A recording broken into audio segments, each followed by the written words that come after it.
Alright guys, today we're going to be smoking a pork shoulder that has been deboned already. I've never tried this. This is just a product that I was able to find in the grocery store. With all the meat shortage and everything going on, this is the only product that I was able to find that would work for me today. So I'm trying to do a boneless pork shoulder. Interesting. Let me know in the comments if you've ever done a boneless pork shoulder before. Just leave it down in the description down there or down below the description, and let me know what you think and how you've done it and how long it's taken you to cook it. For me, I'm expecting it maybe about a 4-hour cook because doesn't have a bone, it doesn't have to cook through all that. And then I'm gonna shred it up and make pulled pork sandwiches with it. Of course, we're gonna be using our char griller for that. It's a little bit dirty because of course it's out here in the elements, but that's just the cover. And then for the wood today, I'm trying something different with pork. I'm gonna try to use some maple wood. So we'll see how that turns out. And there's my dogs in the background because my kids are walking the dogs. So yeah, let me know what you think. Like I said, this is the first time without a bone in a pork shoulder that I've made it like this. I want to see how it turns out. Maybe it'll turn out good, maybe it won't. I don't know. We'll see. I've injected the pork shoulder already, or the pork shoulder meat already, and I've also seasoned it, which you'll see a video of here in a little bit.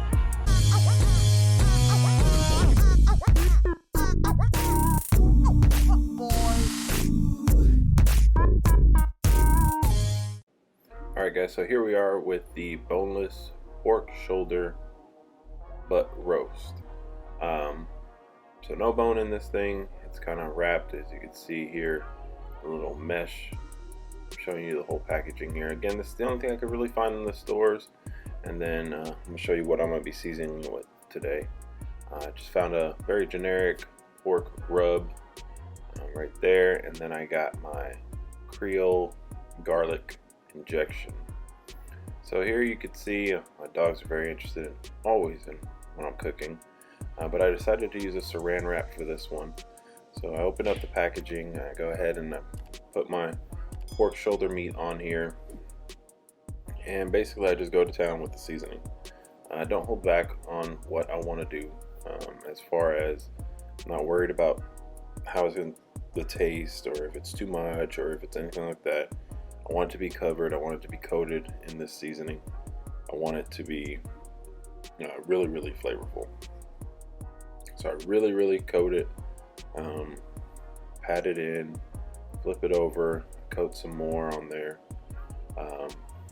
and then I went ahead and wrapped it. Now I left it with the seasoning and the injection. I left it overnight. Can't really give you an exact hour, but I'll give you about 10 hours where it stayed overnight in the fridge and absorbing all the flavors from the seasonings. So that's just how I did it. I tried to get some seasonings in this gap too. I felt if I took the nylon mesh off, it would just turn into like a big flop of pork shoulder, like be a big piece of almost like pork fajita meat in a way. So I wanted to leave the mesh on to keep the shoulder meat together, to let it cook together. And there I am, I'm taking a pause to wash my hands, just in case you were wondering, before I go ahead and wrap it in the saran wrap here. So I just left it in that pan overnight in the fridge,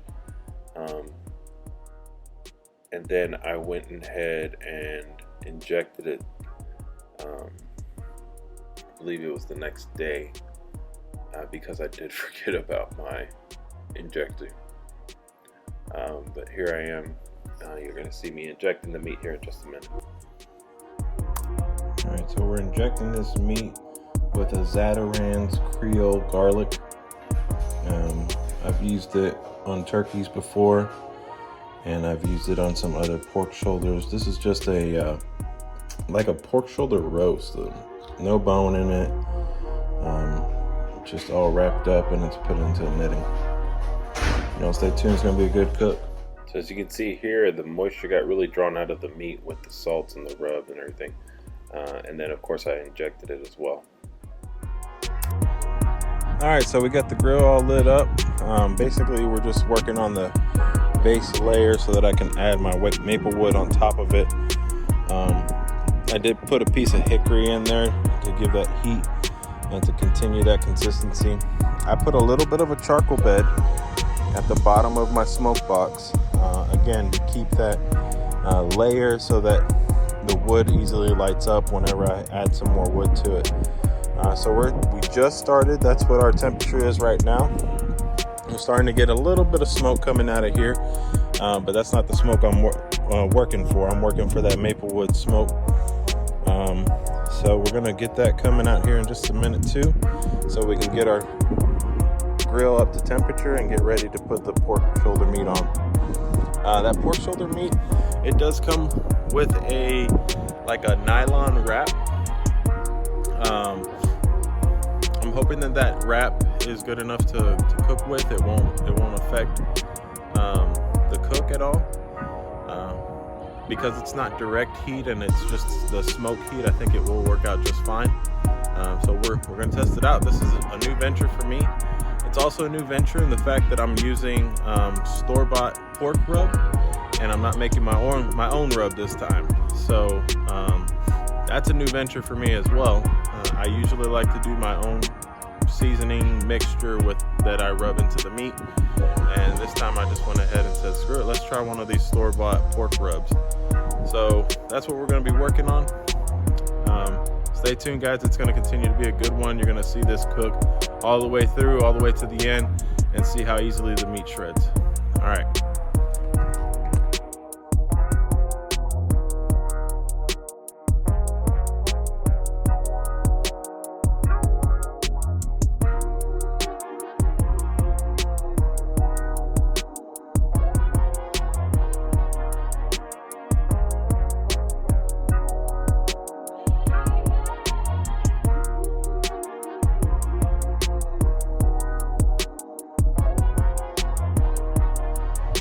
So we got the meat on now. I'm trying to hold this steady for y'all, sorry. We got the meat on now, and we got the temperature up to about 300. It's probably going to spike a little bit, but then it's going to come right back down. As I was trying to show you, the meat has like a nylon cooking string wrapping. You can kind of see it there with like the little squares that are being produced on the meat, and there's the excess right there. Like I said, I've never cooked a deboned pork shoulder meat, nothing like that, so it's going to be interesting. And then of course, I got the Carbach on the side. It's a Houston-based brewery company. If you don't know about them, look them up. They're pretty good. I'm going to show you the can here, and then I'm going to flip it around.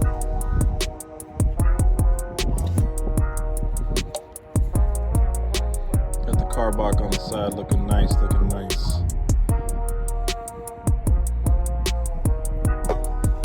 I like trying Carbach. It's a good local brewery. Like I said, and I think they're getting some distribution licenses, so they should be coming to your area soon. We'll flip y'all around here.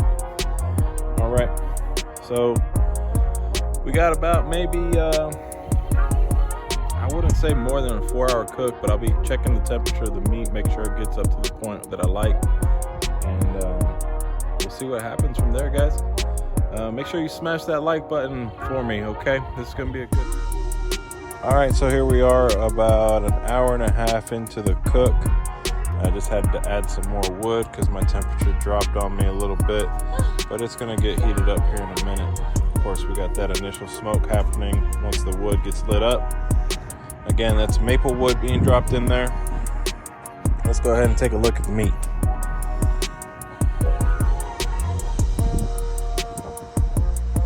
So far, so good. Not too bad looking.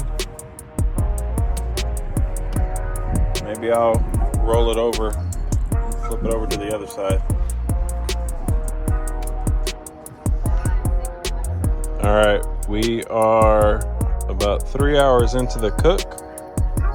Temperature's a little up there. Let me get you close here to the meat.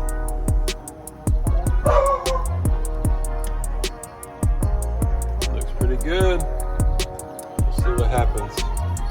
Hopefully I can shred it up for some pulled pork sandwiches, but if not, we'll slice it up and we'll have some sliced pork sandwiches.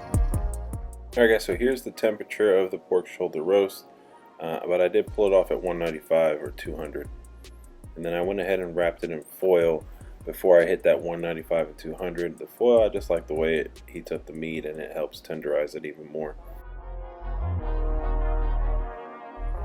Alright, get ready. This is my failed attempt to do shredded pork. I guess it's the meat itself, because it didn't have a bone in it, and maybe it wasn't the full pork shoulder, maybe it didn't have a lot of fat content in it. It just really wasn't easy to shred.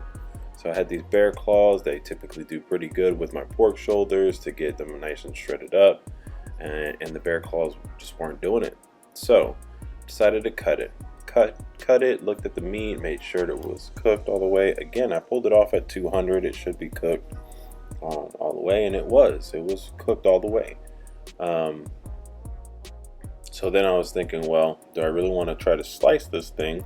One, I have some terrible knives that I have to get new ones, but do I really want to slice this thing, or what are we going to do with this? And then I thought about something that I have in my home, which is a Ninja chopper, which links will be in the description if you want to purchase it. It's the best thing I've ever purchased. I make salsas with it, pickles with it, and now apparently I can make chopped pork sandwiches. So I know that sounds weird, but it was actually really good. But that's what I ended up doing with my Ninja chopper, and it turned out really good. I mixed some barbecue sauce in there, and I'm going to show you a video here of that in a minute. But this is just me working through the meat, trying to figure out, all right, well, you know, I got this good smoke ring, or a good smoke ring. I got a good smoke taste. I know I got the temperature right. So what do I do next? And basically I can just keep cutting it in slices until I get them to nice pieces that I can put in my Ninja chopper. And then I decide to just make it into sandwiches, as I was planning to do as a pork shoulder sandwich. But yeah, here comes the chopper. Literally just put these big slices of meat in here, hit the button a few times just to get it to a chop, not so much a paste but a good chop, and then you'll see the bowl here with the meat in it. So guys, if you would please make sure you smash that like button, hit that subscribe button for me. I really do appreciate it. I'm trying to put out some good content for y'all, and I hope y'all are enjoying it. And as always guys, y'all stay blessed.